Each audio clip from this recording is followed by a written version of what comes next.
Live from London, it's Plank of the Week with Mike Graham. Good evening and welcome to Friday night on TalkTV. It's already getting pretty ridiculous here. I have to say, it's welcome time to Plank of the Week, the one place where we judge everybody else so that you don't have to. All you have to do is sit back and relax. Tonight, we've got some horrendous planks for you. Could be organisations, could be individuals. Nobody for the royal family, I don't think, but that could be a last-minute entry. Let me tell you who we've got on the panel tonight. We've got the beautiful Alex Phillips, the handsome Russell Quirk, the always beautiful Candice Holdsworth, and the very debonair Mr. Peter Bleksley. Thank you all for coming. This is what we're fighting for, the Plank of the Week. Which, I don't know why I said it like that. But anyway, we're going to kick things off straight away. There's some great stuff coming up tonight, I have to tell you. You don't want to miss a second of it. Alex, who's your first nominee? Well, my first nominee is the Independent Prisons Watchdog, or whatever they're called, because they've gone and inspected a migrant centre in Durham and decided that it's abusive to human rights. Right. Because there's no salon there and the Wi-Fi is slow. There's no hair salon? There's no hair salon and the Wi-Fi is slow. And a doctor only comes 2 days a week. Blimey, that's pretty good. There's also about 97 staff to 17 residents as well. There's only 17 of them. Hang on. There's so few of them. We've got 170,000 migrants staff waiting to be seen by the processing department of the Home Office, and there's 17 of them in this one place. Yeah, but there's no salon.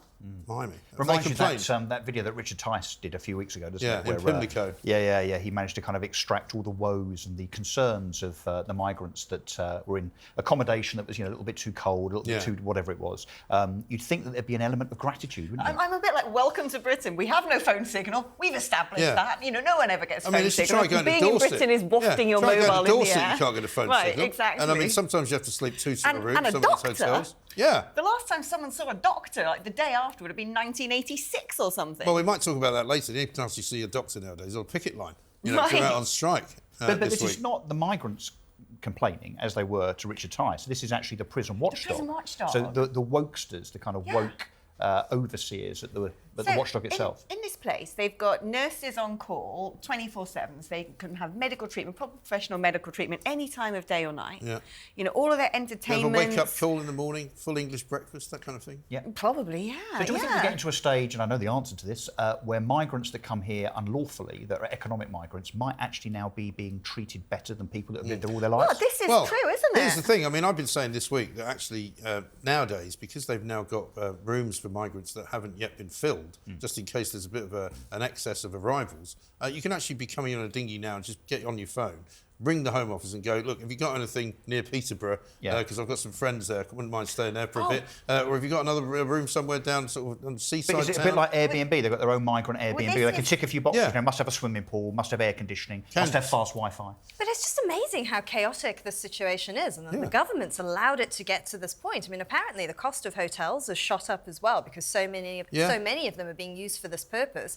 Like local communities don't have traditional wedding venues anymore. It's hard to find a hotel now in one of those kind of provincial places where people used to go and have sort of staycations. You can't find one. No. They're all full up. And what about Brandon Lewis this week, who I think used to be in the government? I don't think he is anymore. But he basically was involved in this policy exchange report, which came out and said that, it was going to be costing even more money. They were the ones that revealed the empty beds that were being paid for £500,000 a day. He also said the time has now come for Britain to open its doors to the migrants. And so why don't you have a few in your house? Yes, I discussed this with my wife. Yeah. She's absolutely thrilled at the prospect. In fact, we're going to the supermarket, doing a bit of extra shopping over the weekend. Yeah. But if they go anywhere near my beer fridge, there's going to be trouble. Yeah, well, hopefully they possibly won't drink. But he's basically saying, well, we did it for the Ukrainians, so why don't we do it for the Iraqis, the Iranians, the Afghans and the Syrians? So it all just gets pushed back onto ordinary people. Yeah. The government doesn't do anything. No. And ordinary people have to fill in the gaps, basically. Yeah, I mean, this same report says that the government is now spending more money on illegal entrants than they are on levelling up. Yeah. This is a whole government strategy to elevate the poorest in society, to actually make sure they've got trains and buses and things that don't seem to exist outside the M25, apparently. And instead they're paying more money on people breaking into the country. It's balmy. I've got an idea. If we put a migrant up in our house, can we then deal with their asylum application? Because they're in our house, so we'll decide whether they stay or not. You could expedite it. You do it overnight, wouldn't you? Yeah, exactly. And then give them a lift to Stansted, to Rwanda. Maybe we should do the next day. a Britain's Got Talent style. You know, people can vote for the migrants they want to stay. A serious point here, and this is going to sound like I'm kidding, but I'm really not. Do we think we've got to a point where we actually don't need government? Because the government is so inept, so backwards, so inefficient. Yeah. If we didn't have one, and all the mechanism and the cost of it, and we just let things kind of run, Well, I actually think said it'd be better. the other day, you know, when it was the anniversary of Boris Johnson actually resigning, we went through quite a long period of the summer with no leader whatsoever. And it was It was fine. better than it is now. Yeah, exactly. You know, so I think you've got a point. And if you look, growing numbers of people are going private for their medical care. Yeah. Growing numbers of people are employing private security rather than use the police. So we're pretty close to it, Pretty aren't much we? there. We could be like Belgium, and they had about a year and a half of no government. Did they? and Didn't seem to do them any harm. Yeah. Still making chocolates or whatever they do. Absolutely. Still go. Life goes on. Russell, what's your first nomination? So mine is from bitter personal experience this week. So It's a tale of woe. Well, it Personal is. tale of You woe. can see how upset and devastated I am. So my nomination is Twitter, on the basis that, you remember when Elon Musk took it over and there was this kind of huge controversy about him taking it over. And the one thing he said that he would ensure Twitter continued to be, and became more so, was a platform for free speech. And we all thought, right, great. Well, those of us on the centre-right thought that was a good idea. So last week I was at an event. Long story short, I ended up defending a load of landlords against what I can only describe as lefty tenant activists, really, that piled in on my Twitter, suggesting that I was wrong to defend landlords, that they were all evil, nasty, horrible people, and actually, and I quote, should be shot, should be put up against a wall. I had pictures of guillotine sent to me, that this is what should happen to landlords, because they're all horrible, nasty people. So, as I do, I defended myself with, you know, a bit of kind of logical argument, a little bit of banter, if I'm honest, but nothing that incited any violence.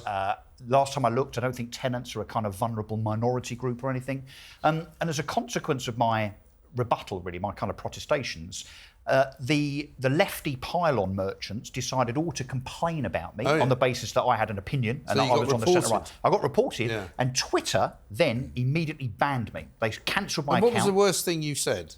The worst thing was there was a particular individual that I was bantering with that looked a little bit what I imagined Keir Starmer's granddad to look like. Not a happy thought, and I referred to him as looking like Keir Starmer's granddad. Not the worst thing in the world. Not the worst thing in the world. I mean, you wouldn't want to be, but not the worst thing in the world. So stuff like that, but nothing that was kind of over the line whatsoever. Right. I get worse than that every day. And generally speaking, if anyone uses the C word or is particularly abusive, I tend to report them. But here's the next not thing. one of them ever gets banned. Yeah, so here's the next thing. So there was the fact that they suspended my account, and you can appeal, which I did, and they came back to me a few hours later and said, no, we're actually deleting your account permanently. So I've emailed several times, permanently.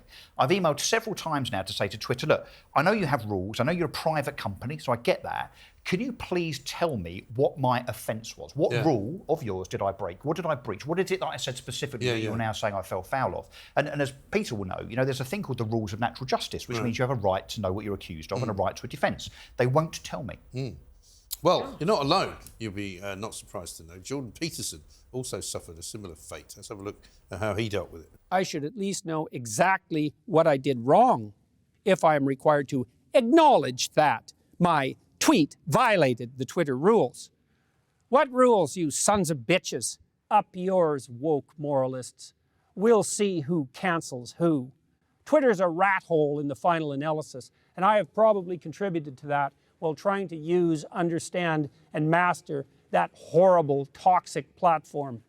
No doubt I owe some apologies for that, and I'm trying to learn, but it's a relief in some real sense to be banned. And after that, he was reinstated, so maybe he needs to go on some kind of rant. Can I just have 10 seconds then? Twitter, you sons of bitches, can you please reinstate my account? Thank you. So are you off Twitter altogether now? Well, don't tell anybody, but I have an old account which I've reinstated, which is now, by the way, it's Russell Quirk, if you want to follow me. So I'm back on, but the old account, I had 9,000 followers, gone, That's deleted. amazing. Unbelievable. They have no idea how it works. Now, also in the past week, we had Threads, didn't we? We had the advent of Threads, which Meta. I'm not sure. I mean, if you've got a big Instagram following, lots of people are going to use it. I don't, so I'm not really. And also, I don't really need another social media account to post even more stuff on.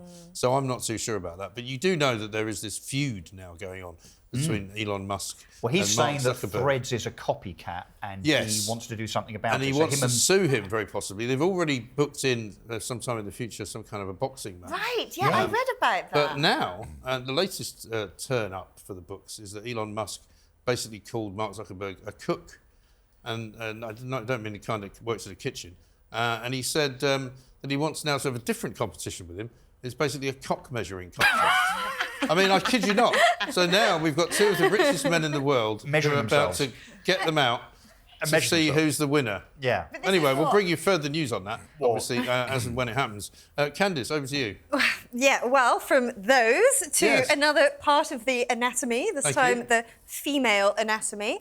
So we all discovered Careful this... how you describe that, because, I mean, female, it's a controversial word, that. Well, I mean, you know... When I was thinking, how do I describe this? I should just say vagina. Yes. Because if I don't say vagina, I'm doing exactly what these people are doing. Yeah. So there's a charity, Joe's Cervical Cancer Charity, and they've come up with a so-called inclusive term to describe female vaginas, which is bonus hole, which is possibly one of the most insulting, dehumanising phrases I've ever heard. I mean, who comes up with these alternative phrases? And why? And what's the point? Well, the worry I've got is that if it's not a bonus hole, is it? I mean, you can have any number of names for it, but it's kind of the hole, right? A bonus hole. Well, I was hoping that you might say that.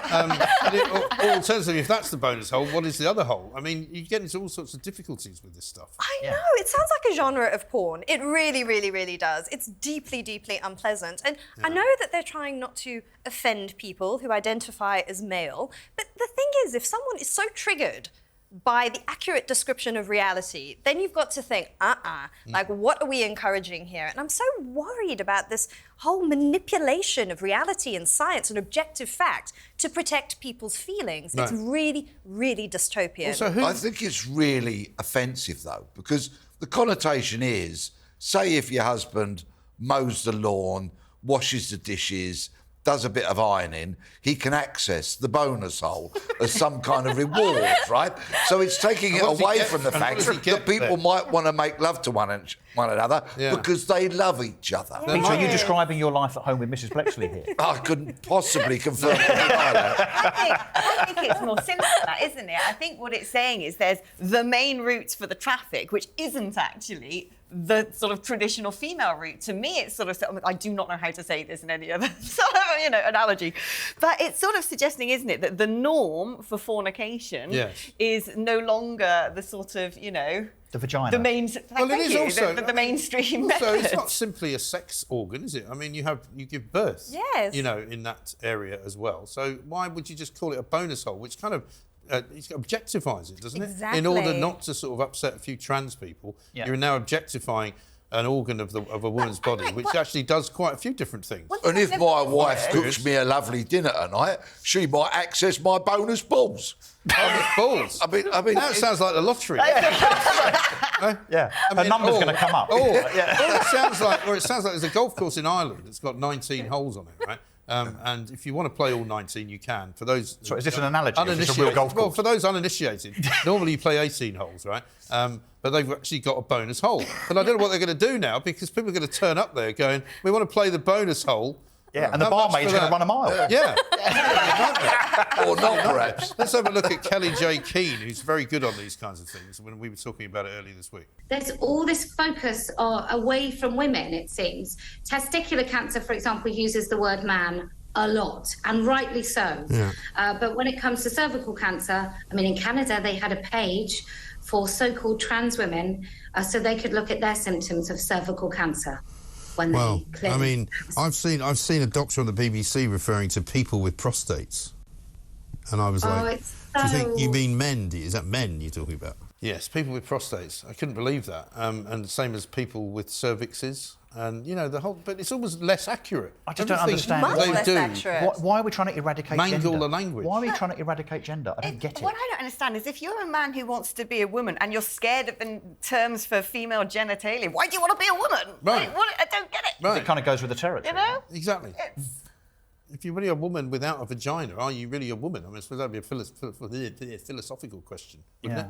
Or would it? I don't know. Completely over my head. Beyond me, totally. Peter, bring us back to reality, please. I think weddings are a beautiful thing. Aren't they just? I love going to a wedding. I think they should be sacrosanct. The joining together of two people who adore each other, love each other. I think it's wonderful. For a while, anyway. Yeah, well, park your cynicism for a moment, please. And I think it's incredibly discourteous of anybody who wants to blight or otherwise ruin somebody's big day. Yes. Well, there was a woman who took it upon herself to almost infiltrate George Osborne and his new wife's wedding, and she reached into a bag and slung some orange confetti Here over it is. them. This is it happening as they come out of the church. He's obviously not sure as he looks back to see her doing this. And it's not that clear who she is, but I'm pretty sure she's not a guest at the wedding. I wouldn't have thought so. No. And there's a couple of other major points here. If the people we see intervening there are security, right, they need to be sacked on the spot because they fundamentally failed. Right. And if I was... Because what if it wasn't confetti? Exactly, Right? exactly. Could be anything, This whole throw-in stuff, okay, and people laugh about it when it's milkshake being thrown over. And they to all stop go, oil. what's the problem? It's only And confetti. they laugh and laugh. One day it'll be battery acid. Yeah. Right? Exactly and right. Then it But won't also, be a laughing matter. I've been telling people this week about the John Prescott incident where the guy threw an egg at him and he didn't know what it was because you get thrown something fast close to your head and he immediately turned around and punched him. One of the greatest political because he can feel something of all running down the time. side of his head. It Yeah, could he be could have blood. been blood. He might. He doesn't know. Yeah. And as you say, the security guards should have been better, not only because of what happened, but also because David Cameron was there, the former Prime Minister. So it's supposed to be kind of state paid for security. Yeah. It should be a lot better than that, shouldn't they? Oh, absolutely. But wasn't there massive... some controversy about whether it was Just Stop Oil? Well, I was going to say, I saw this, that Just Stop Oil started to promote it, didn't they? Yeah. They put this on their website, on their Twitter account and so on. And then when they saw that there was this backlash from the public, because, of course, most of us, 99.9% of us, realise that they're going too far, they backtracked and said, nothing to do with us, it was someone that was a kind of an independent person that did it of their own volition, so to speak.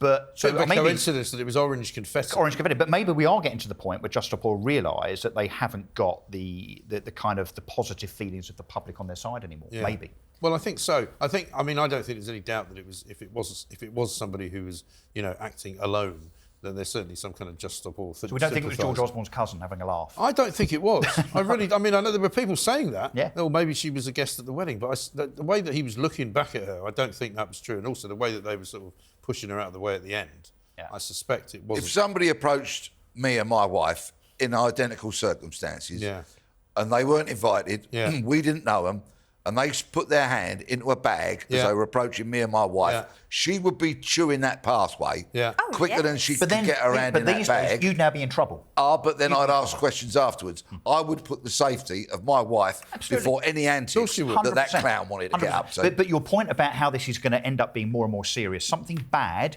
will happen. So whether it's because someone's glued to a road or they're up a bridge and they fall off and they hurt somebody else or they cause some kind of incident, it's going to happen because they're pushing too far. It's spinning out of control. It really is spinning out of control. And what I found really appalling about it was the victim blaming. People who opposed George Osborne politically just said he deserved it. Yeah. Well, for his But most have austerity come out and measures. supported him. Most have defended him, actually, even though those people that don't like him. No, but it's Candice is people- right. There were people who said, well, he caused a lot of deaths because of austerity. And you're kind of going, sorry? It's like people can just be persecuted. Yeah, yeah. And it just shows like there are these elements in our political discourse which are very dark, very sour. But the Labour Party started this, Alex, didn't they? Because remember when they said, I can't remember who it was that said it, but the Tories should be harassed everywhere they go. Yep. They shouldn't be allowed to get on trains. They shouldn't be out in public without somebody shouting at them. I mean, it's a horrible way to conduct yourself, isn't it? Yeah, no, it is, and this has been I mean, you sort must of have had a building bit of into- this oh, being gosh, with the I've had all of it. I mean, I've had all of it, and but it's always from the left, isn't it? You don't get the right turning around and attacking the left. And but what I don't understand is when did it become Mrs. Miggins? Yeah, right. I think they should just bring back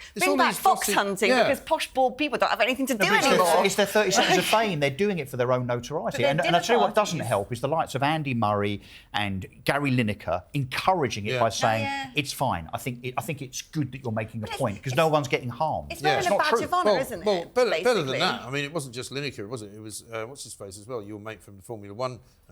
Lewis Hamilton. Lewis Hamilton. Well, he was nearly one of my planks today. Was he? Yeah. He actually came out and said he was in favour of Just Stop Oil. It's like, mate, you drive a Formula One car. He's got the word Petronas written across his chest, which is an oil company. I know. It's unbelievable. But some of those Just Stop Oil oldies, who are invading Wimbledon as well, we should give them a quick mention, even though they're not necessarily planks of the week. Coming up, though, we will be going in the Gary Lineker direction. We'll also be going for the Archbishop, but not of Canterbury this time. All coming up on Plank of the Week.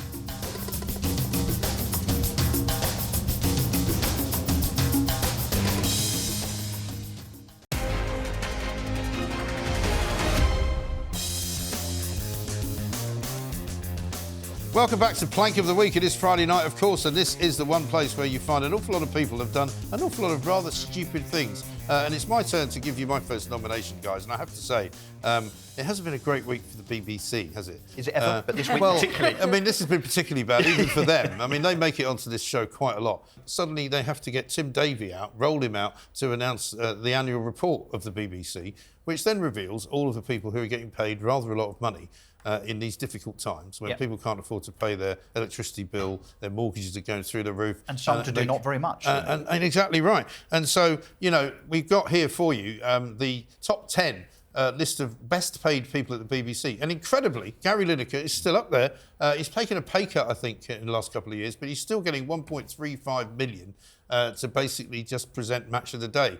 I don't know much about what else he does. I mean, it's an hour a week. I mean, OK, let's be fair. Maybe, I don't know if that show needs to be planned, so let's give him the benefit of the doubt. Well, they film it early, don't they? It doesn't go out live. It's an evening a week, but the football season's only 3/4 of the year. Yeah. I mean, it does seem per show a ludicrous and disproportionate amount of money. I mean, he does do the occasional international... Occasionally. But I would assume if he went to the World Cup in Qatar, for example, he'd get extra. And maybe get more, yeah. But we, of course, did have that little experiment when he was off the BBC, and we saw that it made no difference whatsoever to the viewing figures. Yes. So in terms of value for money, it's almost, well, it's zero. Yeah, but almost worse than that is Zoe Ball, who comes in at number 2 with £980,000 a year, practically £1 million a year, and all she's really famous for is losing about 1 million listeners a year and a show on Radio 2.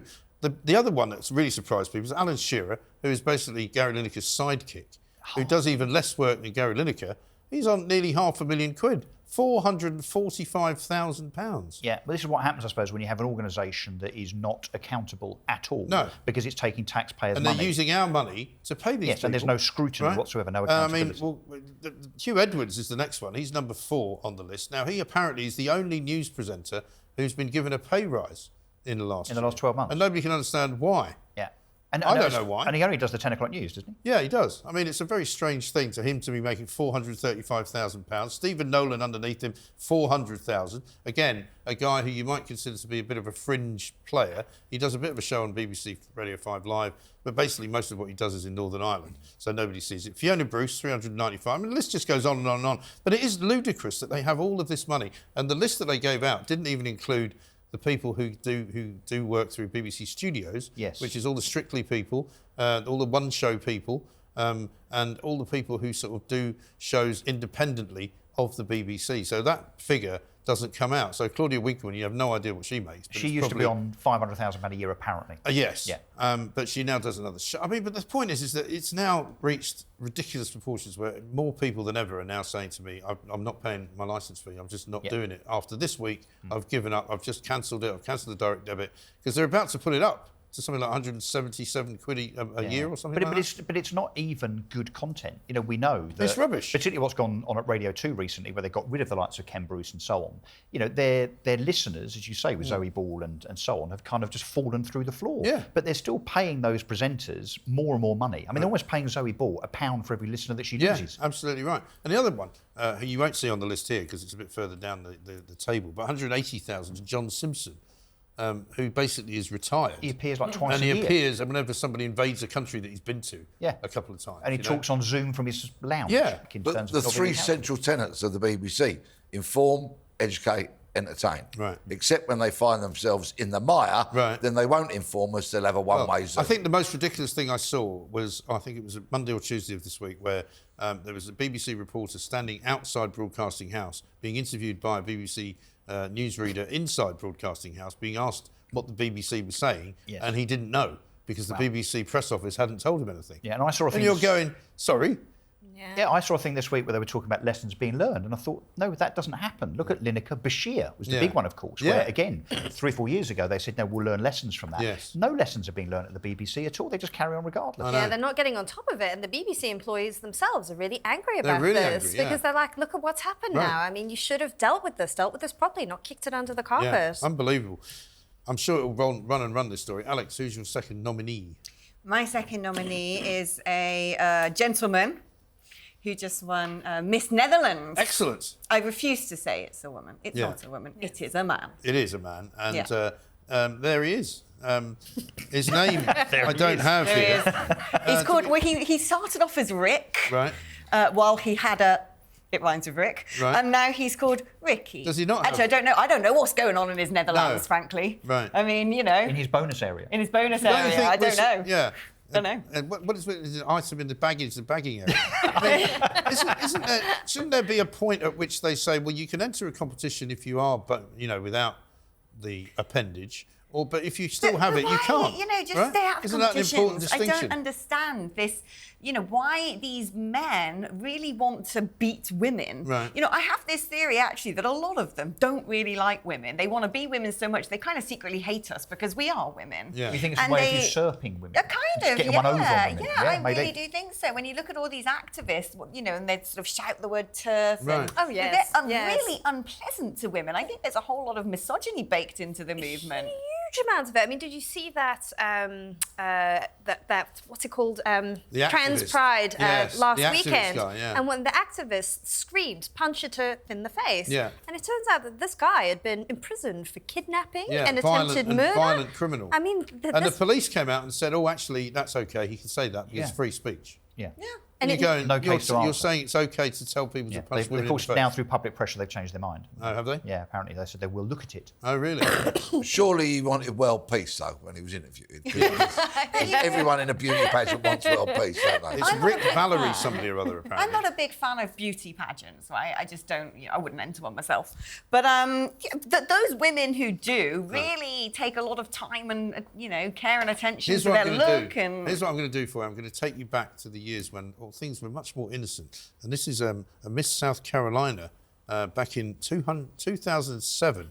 U.S. Americans are unable to do so because some people out there in our nation don't have maps, and I believe that our education, such as in South Africa and the Iraq, everywhere such as. So Meghan used to be blonde then? Thanks, Miss South Carolina, for that. That was compelling stuff. What a geography lesson. Russell, what a geography what you got for us? Yes, my second one is the Archbishop of York. Yes. Stephen Cottrell.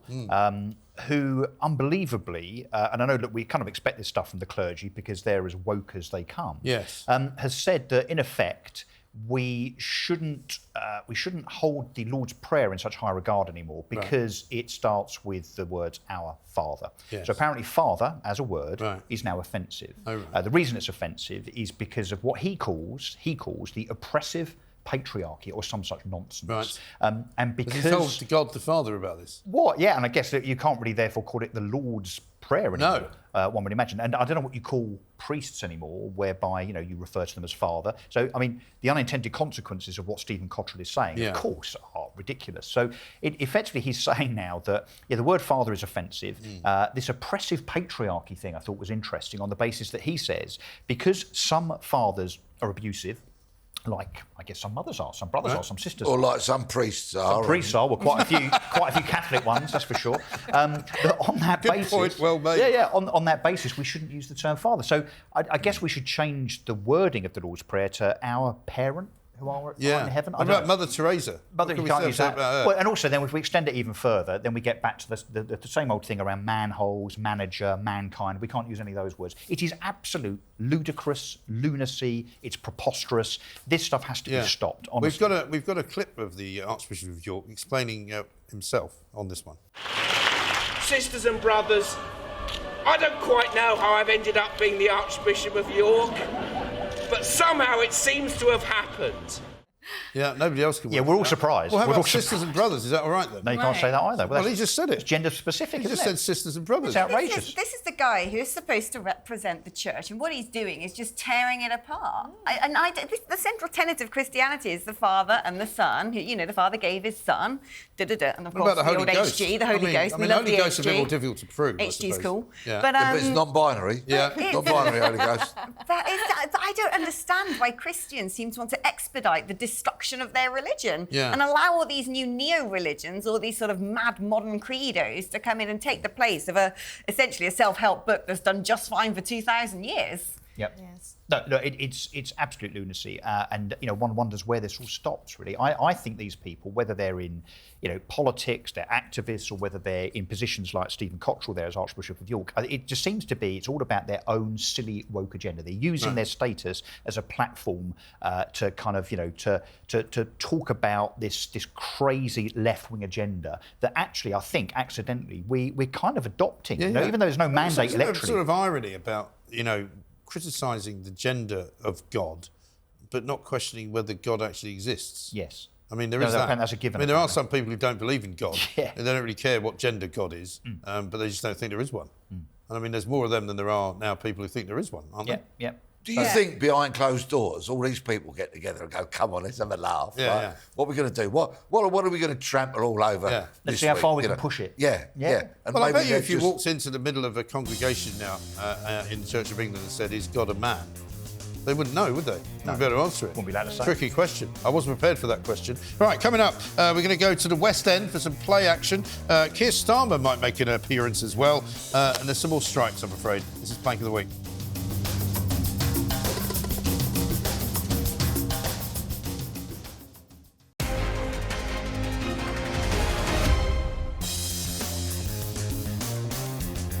Welcome back to Plank of the Week. It is, of course, Friday evening, and it's only one place you want to be, and that's right here on TalkTV. We're halfway through, actually more than halfway through. We've got some pretty good planks already, but Candice Holdsworth is here with the next one, and take us to the Mayor's office, perhaps? Well, it's my bugbears, public health Puritans, in particular, the sugar police. Yes. So there was a play called Tony and Tina's Wedding that tried to advertise on TfL with a picture of a wedding cake. TfL being Transport for London. Yes. So all of the London Underground buses, all the rest of it, yeah. And they were told, no, you can't do that because you're not allowed to feature any images of foods that contain fat, salt and sugar because it had a wedding cake in it. Unbelievable. So they don't want people eating wedding cake because it's bad for them, so you can't advertise your play. So they had to pull the image and design a totally new one. And I just cannot believe this, like that these people, these state-funded nannies, have arrogated all this power to themselves and they think that they can tell us what we should and shouldn't be eating. What does transport have to do with public health? And I would also like to know, do they abide by the rules that they make everyone else live by? I mean, do they all eat super healthy diets and exercise? You don't have cake in the office at Transport for London, where they've got an awful lot of people making an awful lot of money, by the way. When I'm waiting at various tube stations and looking at what is a lot of revolting advertising the other side of the platforms, I'm seeing all sorts of things, like creatures with hairy armpits. And I bet you know exactly which advert I mean. There's a razor advert where everyone in it looks like they should be living in some sort of Greenpeace pit of doom. No. Countless alcohol adverts. Also, I always noticed. Yeah. I always noticed the Jack Daniels ads. There's loads of those all over the place. Exactly. And a lot of the fashion ads are just basically soft porn these days. Yeah. Yes. And yet, don't put a cake up there. You might want to go home and have a slice. But we're getting really paranoid about sugar now, and it's actually not good. People are obsessing over their glucose levels and their sugar levels when they've got they're perfectly healthy, they don't have diabetes, their pancreas is working just fine, and there's even a fad now that someone was telling me about where people have a spoonful of vinegar before they eat a meal because apparently it helps you process sugar better. What? I'm like, why are you ruining one of the great joys of life? Candice, hang on, forgive me if I'm wrong, but this wasn't even an advert that was advertising a cake. No. So it's not even a food advert. No. It's just because it features a cake. Yes, so there's no proportion, no humour, no judgment. It's just draconian. It cannot feature anything that we don't like whatsoever. And have you noticed what's crept into TfL now in terms of adverts? All those adverts now that say don't stare at people. Oh, yeah. Don't give look anyone at a people. dodgy look. Don't stand too Don't close touch to anybody. people. So basically, you've got to be in this clinicised, sanitised environment on the tube. Bearing in mind, it's packed most of the times. It's so inefficient. So you can't do anything in terms of human interaction anymore in case it's offensive. Right. If they cover that cake in orange confetti, I bet they'd have let the ad They go. would. If they had Just Stop Oil written across it, that would have been fine. Yeah. Apparently, though, they did have cupcakes for sale in the lobby of the theatre. Just to kind of wind up. And at Liverpool Street Station and at London Bridge Station. And I think they also did manage to change the poster. But they've said, because they came into to Talk TV, the guys from the show last weekend, and they actually said it's done wonders for their ticket sales. Well, that's the thing. There is a side benefit, I suppose, to Yeah. the plankery of Transport for London. But it's time they shut Transport for London down. They've got loads of people working in there who make six-figure salaries. Nobody knows what they do. Do they have people working there? Half the time they all seem to not be working. Well, right. Standing at the turnstile. There's some strikes coming up soon as well. Underground strikes. Beware. Peter, you've got the last one before my last one. Sir Keir Starmer. Why not, indeed? So he's given a speech a few days ago, and a couple of students, they've got a banner, and they decide to challenge him.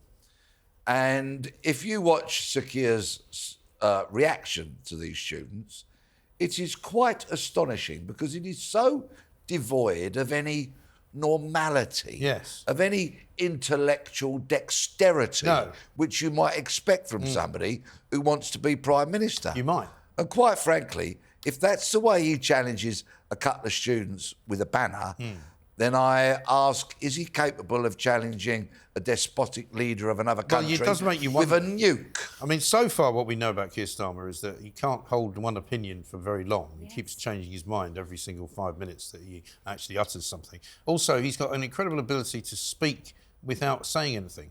So you can be listening to him and you go, I've completely forgotten what you just said. Yeah. They're literally washed over me. Because you didn't and say you don't anything. remember any of it because his voice is so kind of monosyllabic. Noise and no Do substance. you think he's an actual person? I think he's like a bit of an android, isn't Well, like I he? said, Like, like, you yeah, could, I like, think if a you took the hologram. You suit could- jacket off, there'll be wires and He's an stuff. AI robot. He is, he's And like- credit to the Labour Party for being at the forefront of AI technology. Well, I think you can say the same of Rishi Sunak, frankly. As Yeah, well. you could. They came from the same factory.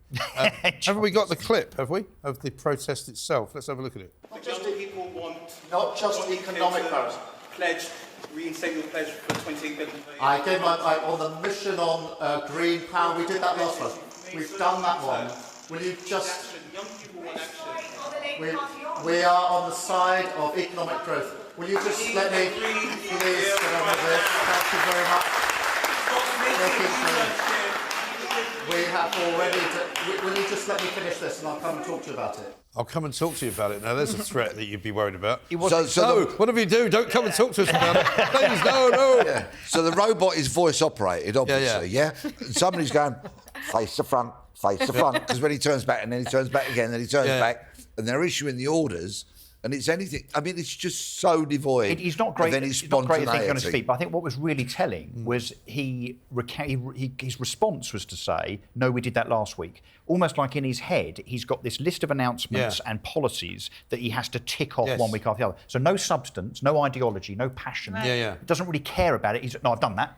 Well, no, you haven't done your green policy. Right. You should still be talking but about it. But it's like and these enacting politicians, it. we've had them for decades, who think that by setting up a committee, they've done something. It's a headline. Well, we're sorting that out already. Yeah, like we've Rishi done that Sunak, headline. We're We don't need it stopping anymore. boats. Well, you're not actually stopping the boats. Stop saying you're stopping the boats. yeah. Once you actually said, we have stopped the boats. Yeah. No, you haven't. Stop grabbing sound bites for the sake of a headline. But apparently it was reported, sorry, Alex, he said that he hates tree huggers.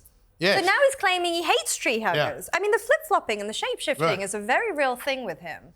And I always thought of him as a red-green, and that's what he was. And now suddenly, no, he's very anti all that. Well, he's obviously now being coached, isn't he, by the Blairists, because the Blairists have got their hooks into him and have told him, he needs to behave in a certain way. This is how we did it. This is how we got the newspapers on side. This is how we got, the important people on side, because the Tory party was similarly in a bad place. Yeah. I mean, you don't expect Keir Starmer to say anything really other than he's going to not have a policy which isn't one that Tony Blair would have had. So he's going to play the guitar next week, is he? Presumably. And invade a small third world country. Yeah, probably.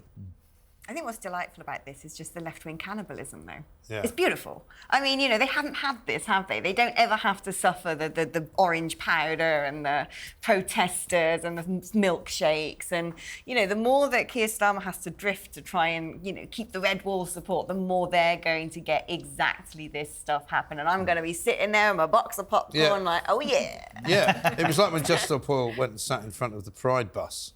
You kind of went, I loved that it. was brilliant. Absolutely, The well done. intersectionality of absolutely left-wing right. lunacy. Absolutely right. Well, anyway, listen, Keir Starmer's been on this show before, and it won't be the last time he's on it either. Coming up, though, it's going to be my final nomination, and it's going to be something about the NHS, believe it or not.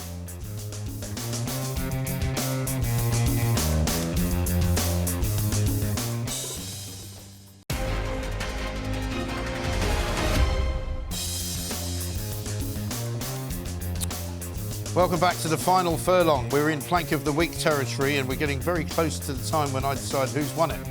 We like to do it that way because democracy doesn't work, as you can see by looking around the country. There is absolutely no point in asking anybody what they want because it just doesn't work that way, does it?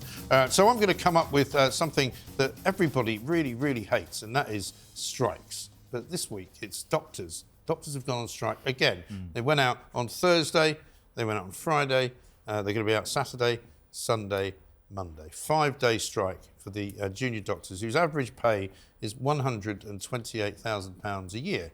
Apparently, they're not doing it for more money. They're doing it to save the NHS. But they have also said they want a 35% pay. They have also said they want a lot more money. So you can't. We're not really... doing it for the money, but can you give us some anyway? Yeah. Well, I mean, wouldn't it be interesting if somebody said this to me last week? Because some more teachers are going on strike, who are of course also not doing it for the money. They're making sure that schools are properly funded. Sure. If you just said to them, right, tell you what, we're going to give a load more money to the schools, but you can't have any. Yeah. For 5 years. Do you think that would make them happy? Yeah, for 5 years. And then we could find out if they really cared about the schools. The problem for the NHS now is that there's an organisation called NHS Providers, which is another one of these little kind of, quangos within a quango. They've actually said that these strikes are fraying the fabric of the NHS. So even the NHS are now beginning to wake up. And the fabric was pretty threadbare as it was. It pretty much was, because we've already had the nurses strike. They've settled for a lot less than they were asking for. But these doctors' strikes, I mean, nobody has any sympathy for them at all. I mean, it is completely and utterly ludicrous. 128,000 being the average they make, that doesn't count the amount of money they make outside of public practice. So when they go into private practice, which they all do, they probably double that, right? But what I don't understand is these same numbskulls, or, if you suggested that anything about the NHS might be privatised, but, oh, no, you can't privatise the NHS, rah! And you think, well, actually, if it was in the hands of the private sector, you'd probably get bigger salaries. Well, exactly. Because you'd be in a marketplace of competition. Because it would also be more efficient. And why do they not understand that all the inefficiencies of the NHS and the huge backlog that the NHS has already got is not going to be solved by them not turning up to work? No, in fact, it's going to make it worse. And the real number of people actually waiting is not 7.5 million, which is what we keep getting told, because behind that there's another 10 million who have had one operation but need another one. So there's actually 17.5, nearly 18 million people waiting. That's almost a third of the population. On the NHS, which is a third of the entire country. Pretty much. That's insane. And we still insist on putting the NHS on this pedestal, don't we? That it can't be Our criticised. NHS, our We NHS. celebrated its 75th anniversary. Every single time a politician turns up, they say, but of course, we have to say how brilliant the NHS is. Yeah, but actually, is it? Yeah, but it we isn't. We have to be able to criticise it and challenge it in order to improve it. But also, just because we criticise the institution that is the NHS, it doesn't mean we're criticising nurses and doctors. Yeah, but you can. Hang on, you can criticise some nurses. Some nurses are not very good at their job. Some nurses are very rude. Some doctors are very rude. Let's just say it. The unwritten rule book in politics now is you've got to call it our NHS, not the NHS. And if you're going to say anything about it, you've got to start off by also adding hard-working doctors and nurses. It's actually a very clever bit of PR, actually.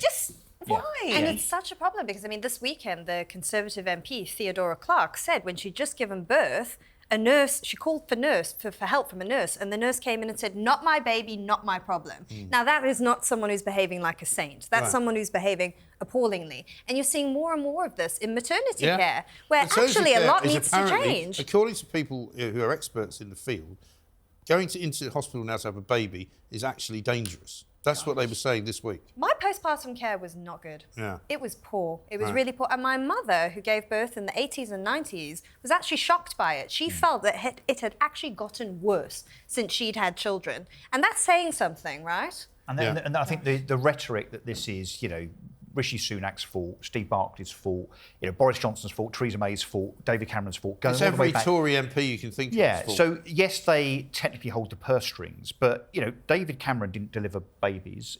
Theresa May wasn't performing back operations. The people that should be criticised, and I think this is where we really need to have the debate, are those people that are running hospitals, running and chairing NHS trusts, the CEOs of those NHS trusts. Amanda Pritchard. They are the people that are conducting, or rather not, the operational day-to-day in the NHS. They're the ones that need to take a look at themselves. They're the ones that need to be more efficient. And again, the combination of that not happening and this NHS institution being so precious is why the whole thing is in such a mess. Well, we had a story this week saying that we're losing something like 26,000 hours of work in the NHS every single year as a result of the wokist agenda that they've got, where people are attending workshops, waving rainbow flags around, going out to do diversity officers, diversity work in the community and all of that. I think if the majority of Brits went and lived somewhere abroad and received medical care from a different country, they'd realise quite how terrible it is here. Yeah. Absolutely quite how shockingly bad, and that it's actually a disgrace in a developed world country that this is what we're lumbered with. And it is literally nothing to be proud of. How about this, right?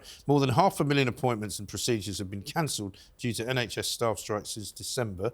A 3-day walkout of junior doctors last month led to 105,000 inpatient and outpatient appointments being postponed. You know, what are these people supposed to do? That's over 100,000 people who are in need of medical attention and haven't got it as a result of these strikes. Doctors and nurses I think it's shameful. They're supposed to go into the profession vocationally because they care about people rather than wanting 35% more than 128 grand. And frankly, that as a negotiating tactic is ridiculous. You imagine being in the private sector and walking into your boss and saying, look, I know I'm on 50 grand, I want 100. The boss is obviously going to laugh at you, send you out the door, and you're never going to get anywhere. So they need to stop being reasonable. The inefficiencies are absolutely ludicrous. Last week, my wife is with her friend in front of a consultant, okay? And the consultant in front of him has a prescription pad. This consultant told my wife's friend, who's very unwell, to go to A&E to be examined to get the prescription. My wife said, "You've got a prescription pad there. Why can't you write the prescription?" And he went, oh, all right then. And then wrote the prescription. It's mad. I remember when I came, I'd broken my hand in France and they plastered it all up, went to a French hospital, you know, kind of like a private hospital, and got seen straight away. Nice little sort of, you know, claw of doom on my hand. And I come back to the UK and I have to have the cast changed. So I phone up my GP surgery on about the 3rd day of, you know, doing the race at 8 a.m. to get through. And they're like, oh, well, we can't give you a referral to go see an osteopath here or whatever it is I was supposed to see. Osteopath, that thing? Osteopath sounds right. And so then I phoned that stupid NHS phone line thing, which is just some doofus asking you if you're having a heart attack. And I'm like, no, I'm not. Right. I just need to get the cast on my hand changed. And they said, have you phoned your GP surgery? I was like, well, yeah, I did. They told me to phone you. And then in the end, I phoned the GP surgery back and they said, we're just going to have to go to A&E. So I went and sat in A&E for like 9 hours. And then I get there and they're like, what's wrong? And I'm like, this. And they're like, well, why have you come here? I'm like, because I was told to get my cast changed. And they were so furious. They were like, why weren't you given a referral to the right department? Bonkers. Anyway, it's time for me to decide who should become Plank of the Week. And I'm sorry to have to do this again. I don't do it all the time. I didn't do it last week. But I'm going to have to give it to myself because it's the BBC. It's going to be. How can you not? The BBC. How can you not? I mean, talk about planks of the week. I mean, it could be planks of the year. It could be certainly planks of the month. Here you go. The BBC. You've won again. Well done to you. Well done to all sorts of presenters and all sorts of people who have made loads and loads of money out of the story. But there we are. Coming up next, it is Friday Night with Nadine. Thank you very much to Alex. Thank you to Russell. Thank you to Candice. Thank you to Peter. Jake Berry in the chair tonight. It's coming next right here on TalkTV.